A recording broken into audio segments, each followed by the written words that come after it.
Good morning. आज हम फिर उत्तरवर्ती मुगल राजवंश को देखेंगे कि औरंगजेब की मृत्यु होने के बाद किस प्रकार उत्तराधिकार के लिए युद्ध होता है और किस प्रकार अंतिम 1857 जाते जाते मुगल साम्राज्य जो है साफ समाप्त हो जाता है। तो देखे थे इससे पहले कि 3 मार्च 1707 ईस्वी में औरंगजेब का मृत्यु हुआ था और मृत्यु होने के बाद मई में जाकर मुअज्जम जो है शाह दौला मुअज्जम, इसी का नाम है बहादुर शाह प्रथम। यह क्या करता, शाह दौला के पुल, यह लाहौर में पड़ता है। यहां पर जाकर के अपने आप को सम्राट घोषित किया था और उस समय एक उपाधि धारण किया था, शाह आलम। शाह आलम का उपाधि धारण किया। शाह आलम का उपाधि धारण करने के बाद सबसे पहले आपस में ही मुअज्जम मोहम्मद आजम जाजऊ का युद्ध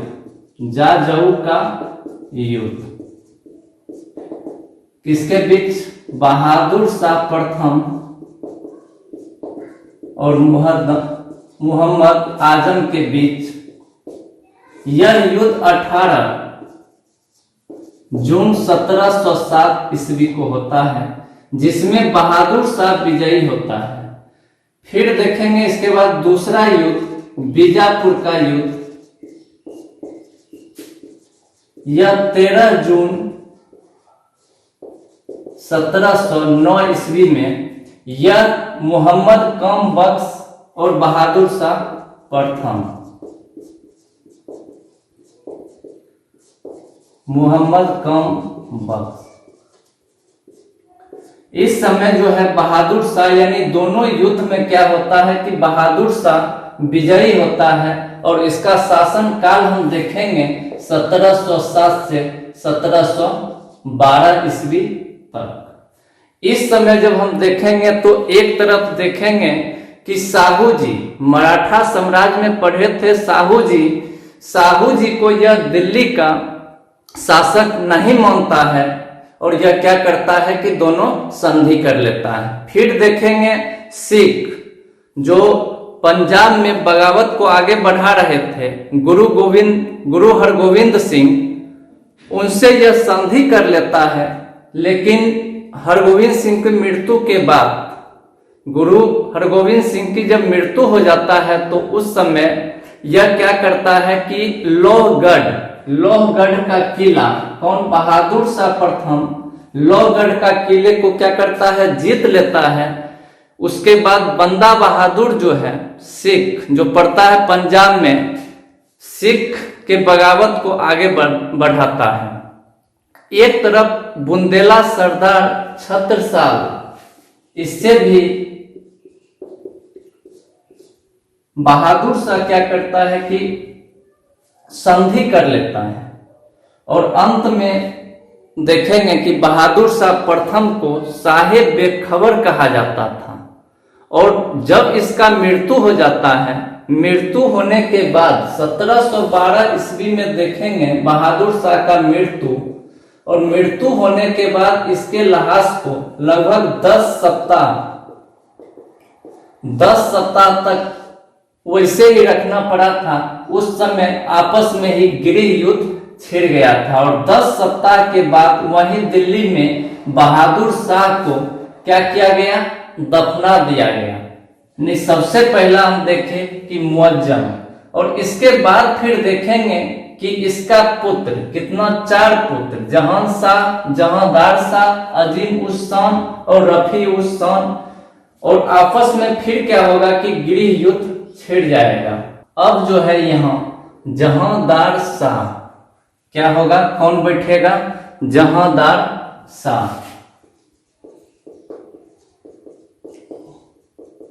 यह 1712 से 13 जहांदार शाह को लंपट मूर्ख कहा जाता था। कौन सा मूर्ख? लंपट मूर्ख कहा जाता था। यह अपना वजीर जो है जुल्फिकार खां को बनाया। अपना वजीर किसको नियुक्त किया? जुल्फिकार खां। यह जुल्फिकार खां जो है आमेर के राजा जयसिंह, आमेर का राजा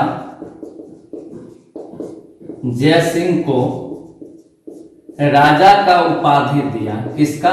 राजा का उपाधि। और यह मालवा का सूबेदार बना दिया। किसको? राजा जयसिंह को। फिर दूसरा एक देखेंगे, जोधपुर का राजा अजीत सिंह, राजा अजीत सिंह, इसको जो है महाराजा का उपाधि, महाराजा, याद रखेंगे कि राजा जयसिंह को राजा का उपाधि किसने? तो जुल्फिकार खां। और अजीत सिंह, जोधपुर के राजा अजीत सिंह को महाराजा का उपाधि किसने दिया था? तो जुल्फिकार खां। उपाधि देने के बाद इसे गुजरात का गवर्नर, जहांदार शाह काफी मूर्ख था। मूर्ख होने के कारण सभी कार्य को कौन देखा करता था? जुल्फिकार खां। इस समय जो मराठा में पढ़े थे कि 2 कर लग रहा था, एक चौथ और एक सरदेशमुखी। तो इस समय मुगल राजा जहांदार शाह ने क्या किया कि चौथ और सरदेशमुखी जो यह टैक्स जो वसूला जाता था, यह बोला कि टैक्स वसूलेंगे हम वसूल करके मराठा को क्या करेंगे? देंगे। यानी चौथ और सरदेशमुखी कौन वसूल रहा था? मुगल वसूल करके किसको दे रहा था? मराठा को। और इस समय देखेंगे कि जहांदार शाह का एक भतीजा, इसका भतीजा जो है, जहांदार शाह का भतीजा फर्रुखसियर, यह सम्राट होने का दावा करता है, सम्राट बनने का दावा करता है। उस समय देखेंगे कि 2 व्यक्ति जिसको हम लोग सैयद बंधु के नाम से जानते हैं, जो इसका काफी सहयोग किया। और इसके बाद अगला शासक जो बनेगा कौन? फर्रुखसियर। सैयद बंधु में देखेंगे कि एक अब्दुल्ला खां और दूसरा जो है हुसैन अली खां। सैयद बंधु, अब्दुल्ला खां, सैयद हुसैन खां, दोनों फर्रुखसियर को क्या किया कि काफी सहयोग किया। और अंत में फर्रुखसियर क्या हो जाता है कि राज सिंहासन पे बैठता है। मुगल सम्राट घोषित किया जाता है किसको? फर्रुखसियर को। और इसी को अब्दुल्ला खां को बहादुर का उपाधि दिया था। कौन? फर्रुखसियर।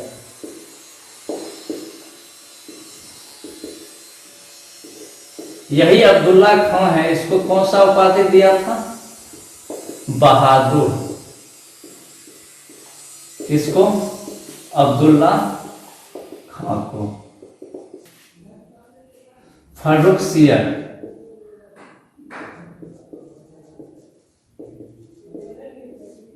1713 से 1719।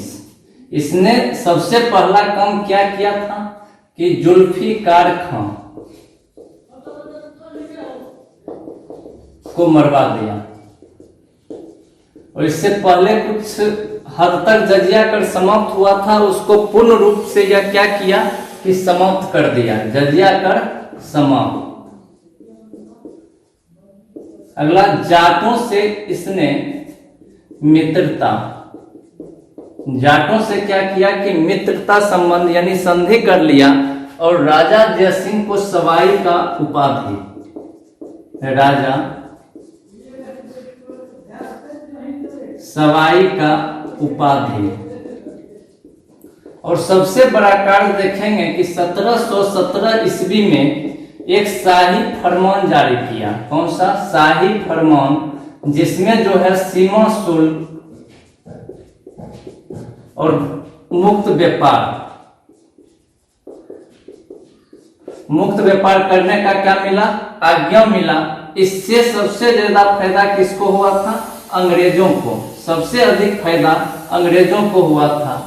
जुल्फिकार खां के बारे में हम पीछे देखे थे कि अब्दुल्ला खां को यह क्या किया था कि बहादुर की उपाधि दिया था, और उसी का सैयद बंधु में दो था, सैयद अली हुसैन। सैयद अली हुसैन क्या करता है कि उस समय बालाजी विश्वनाथ से संधि कर लेता है। किससे? बालाजी विश्वनाथ से संधि कर लेता है, और इस फर्रुखसियर को क्या करता है? गद्दी से हटा देता है, इसको आंख फोड़वा देता है, और आंख फोड़वाने के लगभग 10 दिनों के बाद इसका क्या हो जाता है? फर्रुखसियर का मृत्यु हो जाता है। और इसको जो है फर्रुखसियर को घृणित कायर भी कहा गया है। फर्रुखसियर को क्या? घृणित कायर कहा गया। याद रखेंगे, फर्रुखसियर को घृणित कायर। जुल्फिकार खां को मरवा दिया। जजिया कर समाप्त, जातों से मित्रता, राजा जय सिंह को सवाई की उपाधि, और 1717 में शाही फरमान जारी करता है, जिससे अंग्रेजों को क्या हुआ? काफी हद तक फायदा हुआ। इसके बाद रफी उद दर्जात, जिसका कोई अधिक योगदान नहीं रहा मुगल साम्राज्य में। उसके बाद उसी का भाई जो है रफीक उद दौला जब था, इसको शाहजहां द्वितीय की उपाधि मिला था। किसका? शाहजहां द्वितीय की उपाधि।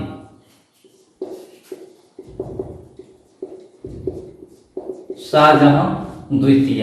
इसके बाद फिर देखेंगे यहाँ जहां शाह का पुत्र मोहम्मद शाह, जिसको हम लोग किसके नाम से भी जानते हैं? रोशन अख्तर। इसमें सबसे बड़ी एक घटना है, जिसमें क्या? मोहम्मद शाह प्रथम, जिसको हम रोशन अख्तर के नाम से जानते हैं, कि उसी समय नादिर शाह का भारत पर आक्रमण हुआ था। किसका? नादिर शाह। तो सबसे पहले देखेंगे मोहम्मद शाह, जिसको रोशन अख्तर भी। इसका कार्यकाल 1739 से 1748 ईस्वी तक। इस मोहम्मद शाह को रंगीला भी कहा जाता था। मोहम्मद शाह रंगीला उपाधि।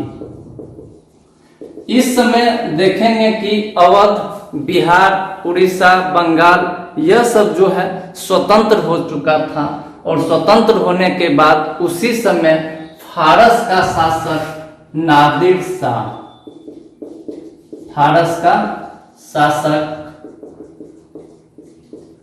नादिर शाह का आक्रमण होता है। यह नादिर शाह जो है कहां से आता है? फारस से। यह जो है इसे ईरान का नेपोलियन भी कहा जाता है। किसका नेपोलियन? ईरान का नेपोलियन। यह गजनी, काबुल होते हुए पंजाब में। यह कब? 1739। यह गजनी, काबुल होते हुए पंजाब में प्रवेश किया, और प्रवेश करने के जस्ट बाद ही एक युद्ध लड़ा था, जिसको बोला था करनाल का युद्ध। कौन सा युद्ध? करनाल का युद्ध। उस युद्ध में हम देखेंगे कि 24 कब लड़ा गया था? 24 फरवरी 1739 ईस्वी को करनाल का युद्ध में क्या होता है कि नादिर शाह विजयी होता है, और 20 मार्च 1739 में 20 मार्च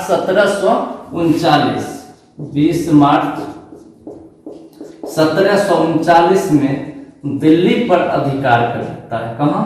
दिल्ली पर। तो करनाल का युद्ध भी हम याद रखेंगे कि करनाल का युद्ध 24 फरवरी 1739 को लड़ा गया। 24 फरवरी 1739 और 20 मार्च 1739 ईस्वी में दिल्ली पर यह अधिकार कर लेता है। अधिकार करने के बाद लगभग यह जो है 57 दिनों तक दिल्ली में रहता है। और जिस समय वह दिल्ली से जाता है उस समय 30 करोड़ रुपया तख्त ए ताउस और कोहिनूर हीरा लेकर के वापस चला जाता है। तो नादिर शाह याद रखेंगे यह फारस का था। इसे ईरान का नेपोलियन भी कहा जाता है, ईरान का नेपोलियन। किसको? नादिर शाह को। और अपने साथ क्या ले गया? 30 करोड़ रुपया तख्त ए ताउस और कोहिनूर हीरा लूट कर लेकर भारत से चला गया। कौन? नादिर शाह। फिर इसके बाद हम देखेंगे कि मोहम्मद शाह का एकमात्र पुत्र रहता है अहमद शाह। अब कौन सिंहासन पर आएगा? अहमद शाह। उस समय छोटा रहता है जिसके कारण सारा काम काज उसकी राजमाता ही देखा करती थी। तो अब कौन आएगा? अहमद शाह। 48 से 54। सब कौम का छोटा होने के कारण कौन देखता है? राजमाता, जिसका नाम था उधम बाई। इसका जो वजीर था उसका वजीर ही क्या करता है कि अहमद शाह को अंधा कर देता है। क्या कर दिया? अंधा कर देता है और अधिक दिनों तक यह शासन नहीं कर पाता है। और उसके बाद जो है अहमद शाह के बाद गद्दी पर कौन बैठेगा? आलमगीर द्वितीय। आलमगीर द्वितीय का सबसे मुख्य घटना देखेंगे कि उसी समय जो है किस समय? आलमगीर द्वितीय के समय अहमद शाह अब्दाली भारत पर क्या करता है? आक्रमण करता है। तो अब कौन सा आएगा? आलमगीर द्वितीय।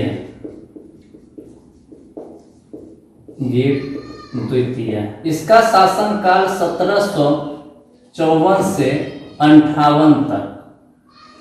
इसमें सबसे बड़ी घटना देखेंगे कि उस समय अहमद शाह अब्दाली का क्या होता है? भारत पर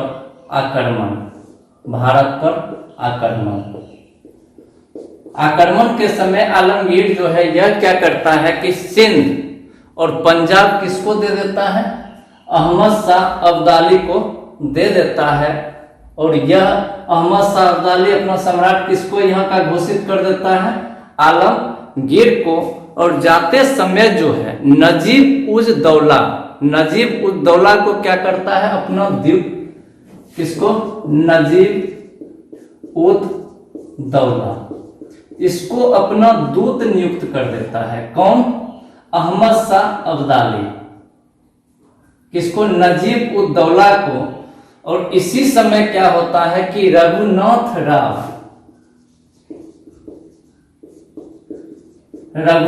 जो मराठा साम्राज्य में रहता है, यह दिल्ली पर आक्रमण कर देता है। और आक्रमण करने के बाद नजीब उद दौला को दिल्ली से बाहर भगा देता है।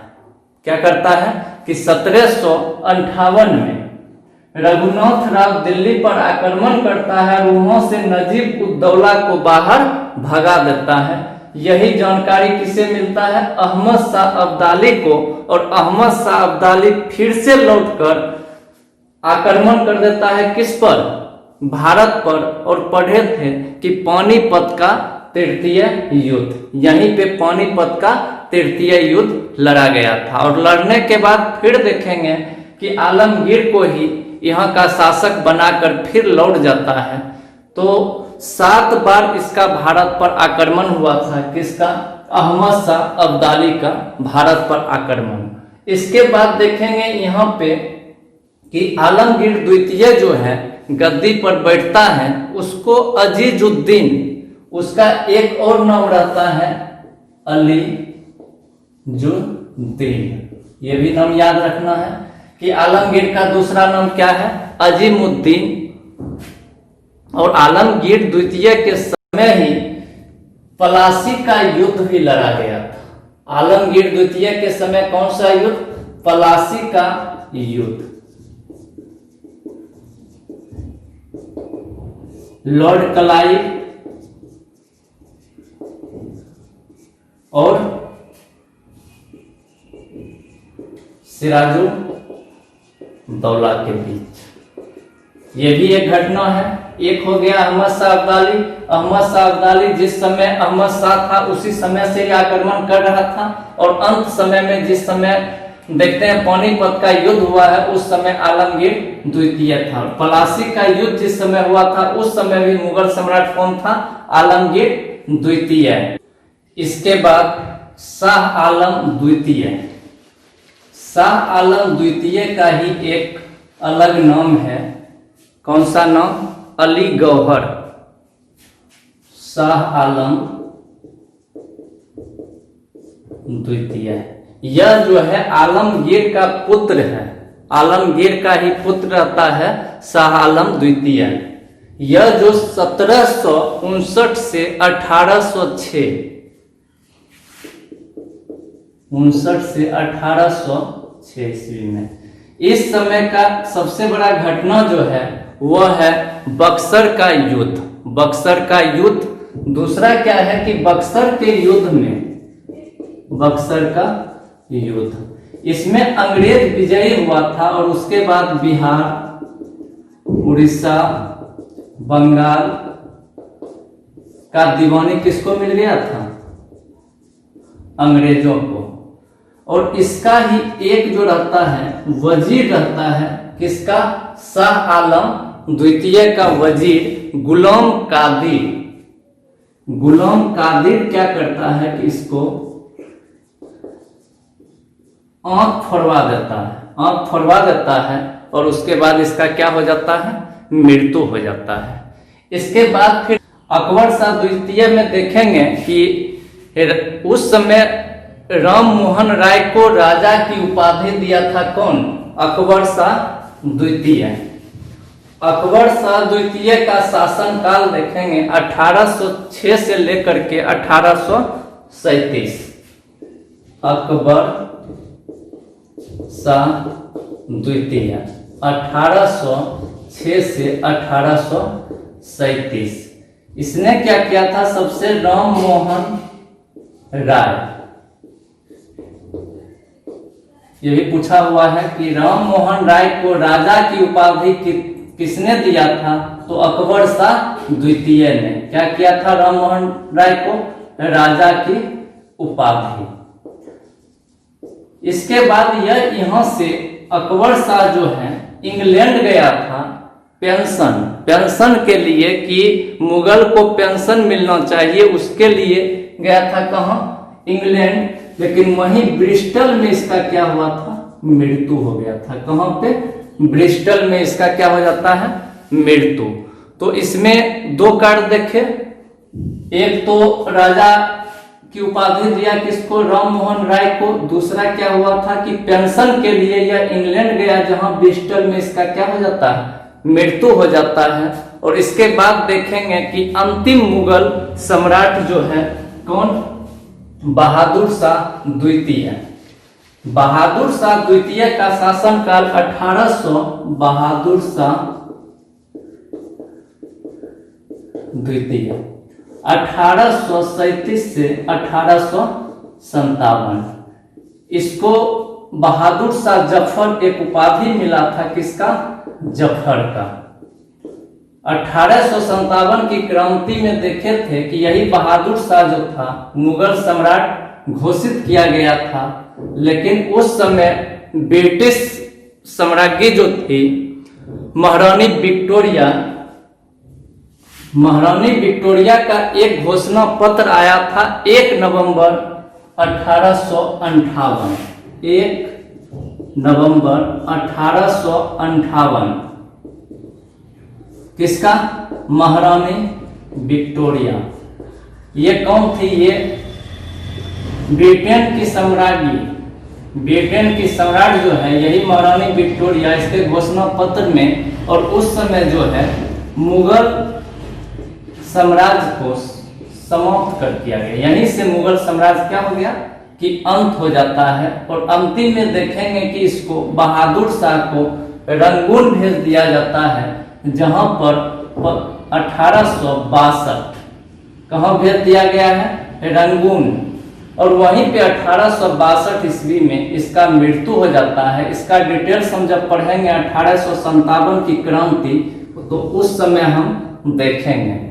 अब जो है हम इसके बाद भारत में यूरोपीय कंपनी का आगमन किस क्रम में कंपनी भारत में आया है और अपना फैक्ट्री स्थापित किया, अपना साम्राज्य विस्तार किया है, उसको वहां से देखेंगे। नेक्स्ट वीडियो यूरोपीय कंपनियों का आगमन। धन्यवाद।